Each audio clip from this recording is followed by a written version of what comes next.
Oi, pessoal. Eu sou a Raquel Boys e eu ajudo as pessoas a destravar a conversação em inglês.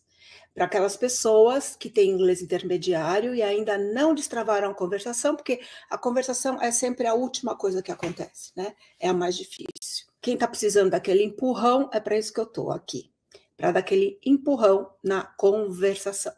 Usando o inglês que vocês já têm, quem tem nível intermediário, já tem uma gramática legal, já tem uma base legal de inglês, vai poder, então, destravar a conversação de uma forma bem legal, com as dicas que a gente dá aqui nessas aulas, que eu faço 2 vezes por semana.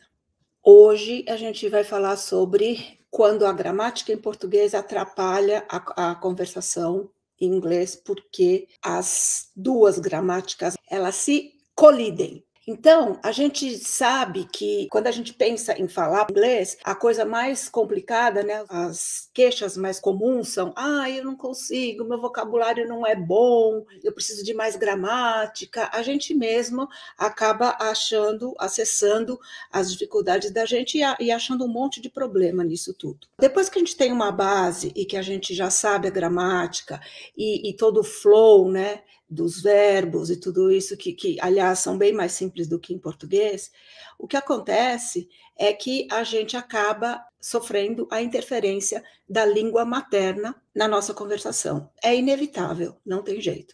O adulto que começa a aprender língua mais para frente na vida e a querer conversar, sofre essa interferência da língua materna na hora de conversar. É uma interferência negativa, porque é uma interferência que lida com, primeiro, gramática, com pronúncia, com a capacidade de ouvir as pessoas e entender os sons, né, o listening, que a gente fala, e depois, mais para frente, a capacidade de entender que raio de contexto cultural aquela conversa está acontecendo. Então, o próprio aluno acaba sentindo que tem alguma coisa errada no que eu estou falando.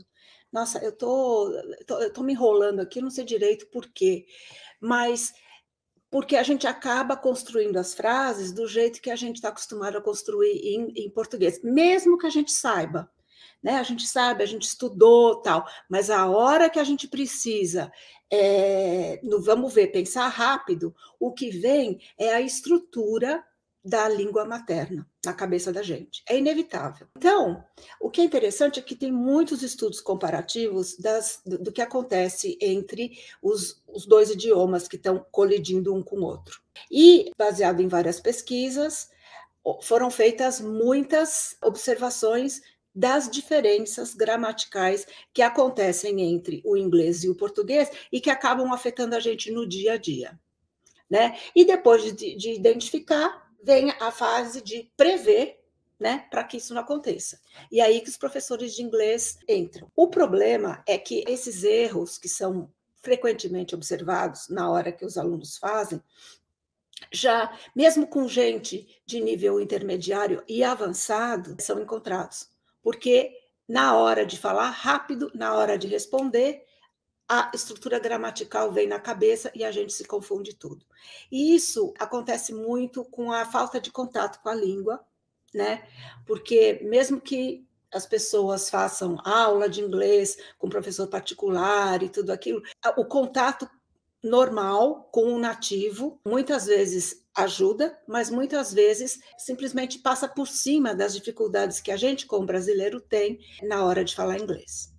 Então, vamos começar a ver como é que fica o inglês aportuguesado no dia a dia. Eu aposto que vocês vão reconhecer essas confusões na experiência de vocês. Então, a primeira coisa que acontece mesmo com gente iniciante é aquele erro gramatical da presença ou ausência do verbo to be. Porque, do ponto de vista fonético, em frases afirmativas, a presença ou não do verbo to be é quase imperceptível aos sons do aluno que não está ainda totalmente embrenhado na língua, no som da língua inglesa, né? Porque a fonética não é clara, então a gente não consegue entender direito. O nativo, a pessoa que fala inglês no dia a dia, a gente come as palavras, come, e principalmente as palavras pequenininhas, né? Vamos dar um exemplo aqui. Eu posso dizer I lost, ou eu posso dizer I'm lost. I am lost. Quando alguém pronuncia isso devagar, I am lost, dá para perceber, dá para entender, né? Eu estou perdido. Agora, se eu falar só I lost, o sentido fica completamente diferente. Você perdeu o quê? I am lost, eu estou perdido. O que acontece com o nativo, com a pessoa que está falando rápido? A pessoa fala assim, I'm lost, e come esse M, o M, né? Reduz, e quem está escutando fica a ver navios. Por exemplo, outra coisa, it hardly works, ou it's hard work. Eu estou falando mais claro para dar o exemplo para vocês, né? Mas, ó, se eu for falar rápido, fica it hardly works, it's hard work, né? Então, fica difícil de entender, e os significados são completamente diferentes. It hardly works, dificilmente funciona, significa. It's hard work, é um trabalho duro. Mas na hora que as coisas estão se colidindo, a gente não percebe, a gente não consegue escutar o som que a pessoa... E a gente não consegue inferir, né? Porque se alguém fala para a gente it's hard work, mesmo que você não tenha escutado o is, né, que está lá contraído, você deduz. Ah, a pessoa falou it's hard work. Então, a língua inglesa come muito dessas coisas. Por exemplo, they like children. Outro exemplo. Ou they're like children. They like children, eles gostam de criança. They're like children. They are, né? They are significa eles são como criança, eles se parecem como criança. Então o negócio complica, né? Bom, outro exemplo, frase sem sujeito. Isso daí é um dos erros mais comuns que eu vejo o tempo inteiro e até em níveis bem avançados. Não tem jeito, porque em português as frases não têm sujeito, né? O sujeito oculto, o sujeito indeterminado, inexistente, são figuras gramaticais que no português explicam a ausência do sujeito. Não tem sujeito. E isso no inglês não existe direito. A não ser no modo imperativo, quando você fala, você dá um comando, só nessa hora que você não vai usar o sujeito. Toda frase em inglês normalmente tem um sujeito. Então, na falta de um sujeito específico, muitas vezes a gente precisa usar o pronome it, né? Porque ninguém vai entender se você falar, em português a gente fala assim, eu tive um problema. Ou a gente fala, tive um problema. Mas, normalmente, a gente tira o eu, né? Tive um problema. E em inglês não dá para falar had a problem. Até numa linguagem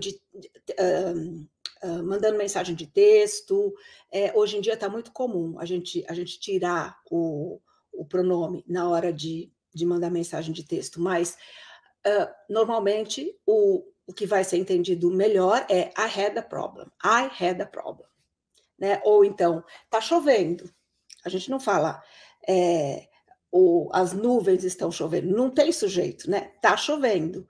E em inglês eu tenho que falar it's raining, it is raining. Então o it está lá, né? O sujeito está lá. Fez-se o possível, fizemos o possível, né? O sujeito está oculto ou está indeterminado, sei lá. Aqui a gente tem que falar we did the best. We did the best. Não dá para falar did the best, né? Ou então quebraram uma janela. Quebraram alguém. Em inglês a gente tem que falar, claro, somebody broke a window. Alguém realmente quebrou uma janela. A gente omite o alguém, né? Alguém quebrou uma janela, mas na verdade é quebraram uma janela. Ou então, ontem caiu um avião. An airplane crashed yesterday. A gente acaba tendo que mudar um pouquinho a sequência das palavras na frase para ter um sentido perfeito no inglês. Então, essas complicações do que a gente pensa na língua materna na hora de falar inglês vai aparecer o tempo inteiro, gente. Isso é questão de prática mesmo, é questão de acostumar os ouvidos. E quando vocês estiverem assistindo alguma coisa sem legenda, né? Assistindo em inglês, escutando em inglês mesmo, tenta prestar atenção nisso. Quantas vezes não tem sujeito? A maioria das vezes não tem sujeito. Se vocês puserem a legenda em inglês, aliás, é super legal também, né? Ontem a gente falou de assistir sem legenda, mas a legenda em inglês também é super legal, porque aí vocês vão ver as contrações. I'm, né? We're, e aí o que você escuta é só we're here, né? Você não escuta que a pessoa realmente falou o we are here. Ok, um outro problema que acontece, que é muito comum mesmo com gente intermediária e avançada, é o uso do artigo definido em português. Porque a gente fala, né? O seu José apareceu lá em casa, a dona Maria, ou a gente fala a IBM é uma empresa americana, ou a gente fala a Alemanha é um país que fica na Europa, mas em inglês a gente não precisa desse artigo o antes. A gente vai falar Mr. Jones got here, né? Ou IBM is an American company. Ou Germany is a country located in Europe, por exemplo. Eu não ponho o artigo. E isso dá maior confusão também. Por exemplo, o inglês do Peter é melhor do que o do John. Então, a gente não fala o inglês, né? A gente vai usar a contração Peter's English is better than John's. Mas a gente não vai usar artigo nenhum aí. A exceção, no entanto, né, que é para complicar a vida da gente, tudo tem exceção, é quando a gente está falando de conjuntos de nomes que indicam uma coletividade. Então, por exemplo, os Estados Unidos, a gente fala os Estados Unidos, e em inglês a gente vai falar the United States of America. O Reino Unido, the United Kingdom. A gente põe o artigo para falar desses conjuntos que indicam coletividade. Que mais? The Netherlands, que são os Países Baixos, ou the Philippines, que são as Filipinas. Então, aí, sempre o artigo. E, de novo, né, todos os problemas acima acontecem porque a gente não está com aquela possibilidade de ficar escutando inglês o tempo inteiro. E é uma questão de, então, pegar esses pontos, tem muitos outros. Para não ficar uma live super chata falando de gramática, eu só escolhi alguns. Mas o ponto principal dessa live é chamar atenção para o fato de que a gente acaba tendo interferências da língua mãe na hora de falar inglês no dia a dia. Porque, na verdade, esses problemas, lógico que acontecem porque a gente não tem tanta oportunidade de escutar, de falar, tal, não sei o quê. Bom, não eu, né? Mas, enfim, as pessoas no Brasil. Mas existem também as dificuldades por causa das diferenças culturais, né? Que são muito mais interessantes do que gramaticais, e a gente acaba não esquecendo nunca mais, porque elas fazem mais sentido. A gente, para memorizar a coisa, a gente tem que ter uma imagem mais divertida, uma imagem mais forte na cabeça, né? Então, por exemplo, aí no Brasil, né, a gente conta um caso mais ou menos assim. Vou inventar um caso aqui. A minha vizinha me contou que o filho dela se casou, mas que ele não quis fazer nada. Foi um casamento bem simples e ela ficou chateada. Aí eu peguei e falei para ela: olha, dona Vera, a vida é deles. Deixa eles se entenderem lá e fazerem como eles quiserem, né? Essa é uma conversa que a gente faz aí no Brasil o tempo inteiro. Agora, se eu for falar isso no contexto cultural em inglês, esse eu peguei e falei não vai ter mesmo, né? Eu peguei e falei. Eu vou falar para ela assim, eu vou contar a história do outro jeito. A minha vizinha me contou que o filho dela se casou e ele não quis fazer nada. Então, foi um casamento simples e ela ficou chateada. E aí, em vez de eu falar que eu peguei e falei, eu vou falar assim: and then I said to her, ó, dona Vera, não se preocupe, porque a vida é dele, blá, blá, blá, blá, blá, blá, blá. Mas o caso é que na hora que a gente está falando, né, está contando o caso da dona Vera para algum gringo, na cabeça da gente vem a forma que a gente iria usar para falar em português. Aí eu peguei e falei, não rola mesmo, né?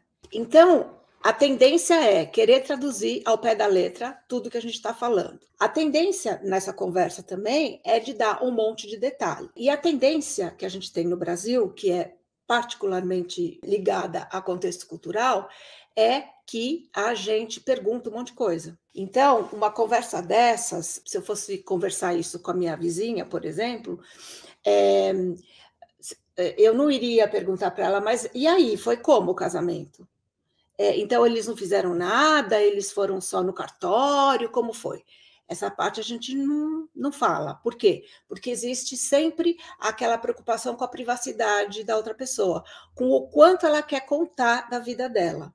A gente não se importa com isso, né? Nós brasileiros, a gente vai contando.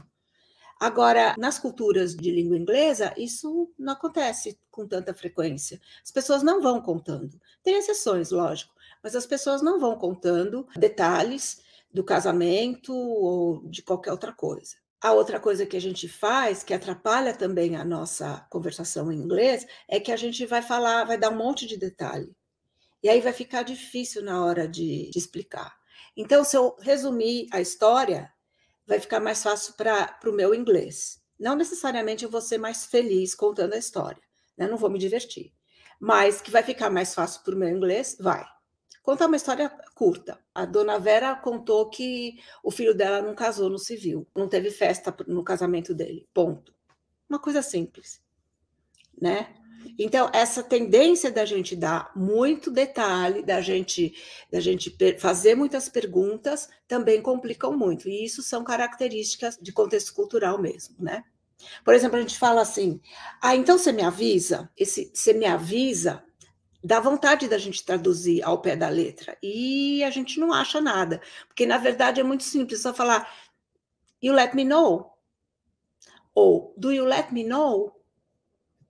Can you let me know when you learn about essa coisa? Né? E aí tem essa coisa. Você me avisa quando você souber. Então, you let me know when you learn. Eu não estou falando when you know. É porque a pessoa vai learn significa aprender, mas esse learn aqui é no sentido dela vai ouvir falar, ela vai escutar, ela vai então saber o que aconteceu e aí ela vai poder me contar, né? E aí tem outras confusões, né, gente? Tem as confusões do say and speak, quando que eu falo say, quando que eu falo speak, quando que eu falo make, quando que eu falo do. Mas isso aí é muito mais simples do que só simplesmente parar para prestar atenção no que eles estão falando, não complica tanto a vida de vocês na hora da conversação. Mas o legal é que a gente acostumando os ouvidos a escutar, escutando todo dia, todo dia, todo dia, a coisa vai entrando na cabeça e a gente vai prestando atenção. Nossa, olha, eu queria falar de tal jeito, eu iria falar de tal jeito, eu iria colocar um artigo aqui, eu iria colocar um verbo ali, eu iria aumentar a frase para falar alguma coisa, e isso não tem necessidade. Né? O legal da conversação com uma pessoa de língua inglesa é que muitas vezes você precisa falar muito menos, porque as pessoas respeitam as pausas. Sabe quando você para escutar o que a outra pessoa está falando? E lógico que aqui também tem um monte de gente que para só para escutar, para esperar quando ela parar de falar, para ir falar, né? Tem um monte de gente assim. Mas, na verdade, a pausa dá uma cadência na conversa e fica mais fácil. Então, por exemplo, se você... Eu contei essa história já em uma outra live, que eu ia na farmácia e eu ligava para a farmácia e falava assim, eu preciso de tal remédio, assim, assado, cozido. Porque aqui na farmácia, o sistema de remédios funciona bem diferente do que aí no Brasil. O médico dá uma prescrição para a gente, essa prescrição a gente leva na farmácia. Ou então, às vezes, eles mandam direto para a farmácia. Aí, a farmácia prepara o remédio e a gente vai buscar o remédio.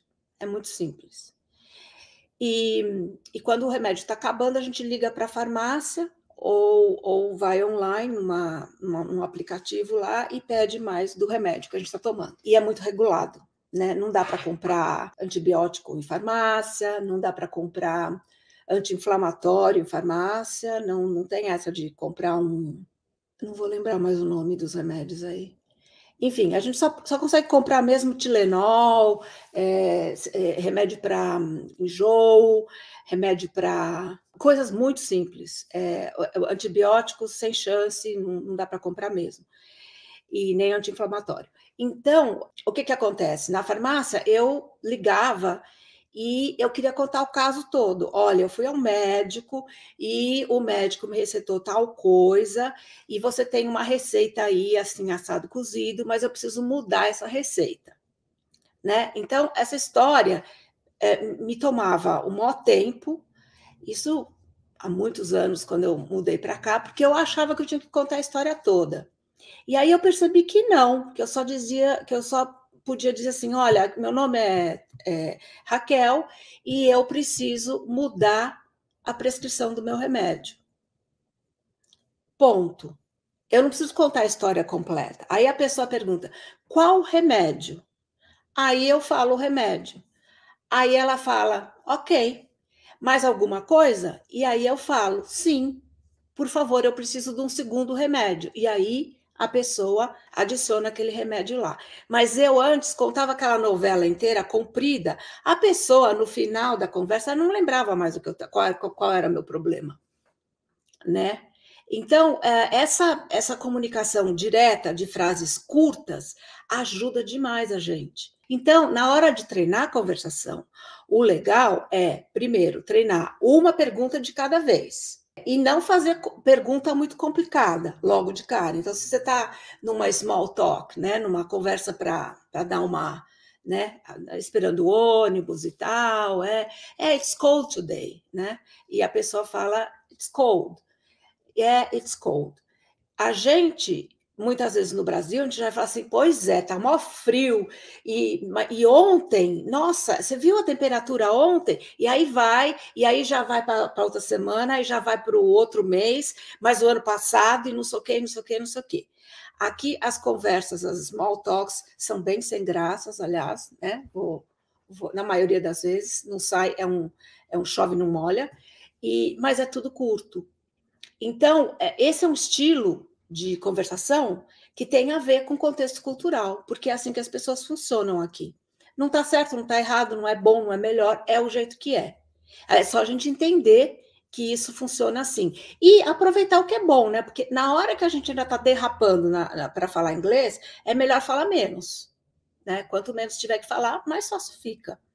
Então, numa conversa dessa, numa small talk, it's cold today. Yeah, it's cold. Aí fica aquele silêncio sem graça, né? Mas aí, se você quer falar alguma coisa, I heard that tomorrow will be warmer. Então, eu escutei que amanhã vai estar mais quente. Aí outra pessoa fala assim, yeah, me too, me too. E aí fica aquele silêncio de novo. Mas o objetivo de uma small talk é só, né, não ficar em silêncio. Então, não tem importância. O que importa é a gente aproveitar a oportunidade de uma small talk para treinar. Então, gente, essa é a questão para ficar na cabeça de vocês hoje, que a gramática da língua mãe vai estar sempre interferindo na gramática do inglês da gente. Não vai ter jeito. Mas quanto mais a gente pratica, quanto mais a gente escuta, quanto mais a gente presta atenção, mais essas coisas vão ficando mais fáceis.